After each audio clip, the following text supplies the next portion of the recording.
Alors justement, on va commencer par ça. On accueille tout de suite Michael Dupetit, responsable de l'auto-école Mika Conduite, juste à côté du lycée. Bonjour Michael. Oui, bonjour. Alors merci d'avoir accepté notre invitation, Avec tout plaisir. d'abord. Alors justement, avec vous, on va parler de deux choses en particulier. Comme vous le savez, c'est Édouard Philippe qui l'a déclaré et mis en place, la fameuse réforme qui consiste à réduire la vitesse à 80 km/h sur les routes limitées à 90 km/h. Elle sera donc appliquée le 1er juillet prochain et le Premier ministre affirme que cela fera baisser le taux de mortalité sur la route. Alors qu'est-ce que vous pensez personnellement de cette réforme ?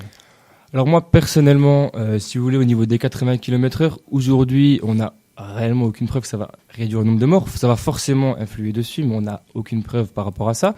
Ce qui va surtout changer, moi je pense, avec les 80 km/h, c'est que ça va réduire si vous voulez, les blessures au niveau des gens qui seront accidentés. Les blessures sont forcément moins graves, il y aura moins de blessés graves. Faut savoir qu'en 2016, en France, il y a plus de 72 000 blessés. Donc si on peut peut-être pas les réduire, mais au moins que ça soit moins grave, c'est déjà ça. Donc c'est pour ça que je pense que c'est une bonne chose, moi, les 80 km/h. Ouais. D'accord, donc justement, depuis 32 mois, dans Lyon, l'expérience, elle a été testée. La vitesse a été abaissée à 80 km/h sur la RN 151.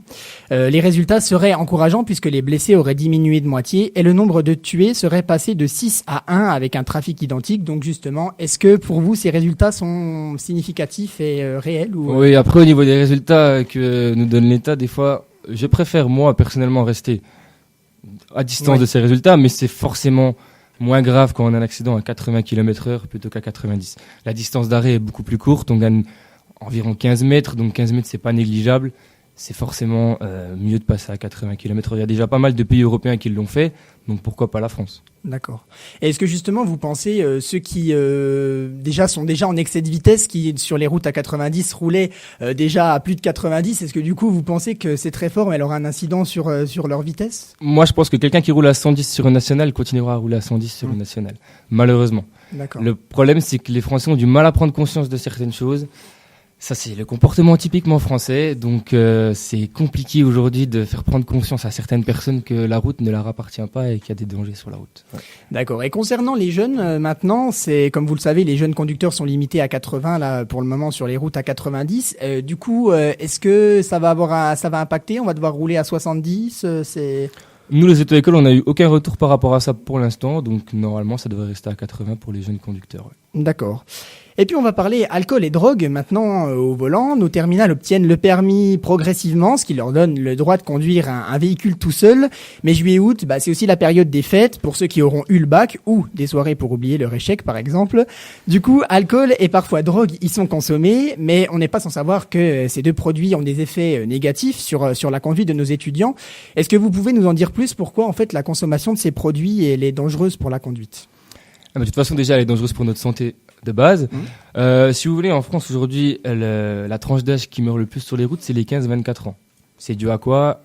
Comme vous venez de le dire, aux soirées, le samedi soir, etc. Il y a la vitesse, il y a l'alcool, il y a la drogue. Souvent, l'alcool est lié à la vitesse, ça va ensemble. Le problème, c'est que aujourd'hui, c'est toujours pareil. Faire prendre conscience à un jeune que c'est dangereux de rouler vite sur la route et de consommer de l'alcool, c'est compliqué. Moi, j'essaie de travailler sur l'aspect plutôt savoir-être. Imaginons qu'on a tous des petits frères, des petits cousins. On n'a pas envie de percuter un enfant sur la route. Si on vient à se mettre dans le fossé tout seul, c'est notre problème. Si on vient à percuter quelqu'un, c'est différent. Donc, moi, j'essaie de travailler là-dessus. L'alcool, ça va vous faire oublier qu'il y a un enfant sur la route. Donc, ça sert à rien. Ça sert vraiment à rien. Et on a toujours un ami qui n'a pas bu qui peut prendre la route, quoi. D'accord. Et pour un jeune conducteur, la limite d'alcool autorisée est fixée à combien, pour rappel ? Alors, à 0,20 g par litre de sang, c'est-à-dire 0,10 mg par litre d'air expiré quand on souffle dans le ballon. Voilà. C'est-à-dire même pas un verre. Donc, en gros, 0,2 g par litre de sang, c'est 0 verre d'alcool, du coup. Donc, N'oubliez pas, Sam, celui qui conduit, c'est celui qui ne boit pas. Merci beaucoup, Michael, d'avoir accepté notre invitation sur Silence Radio.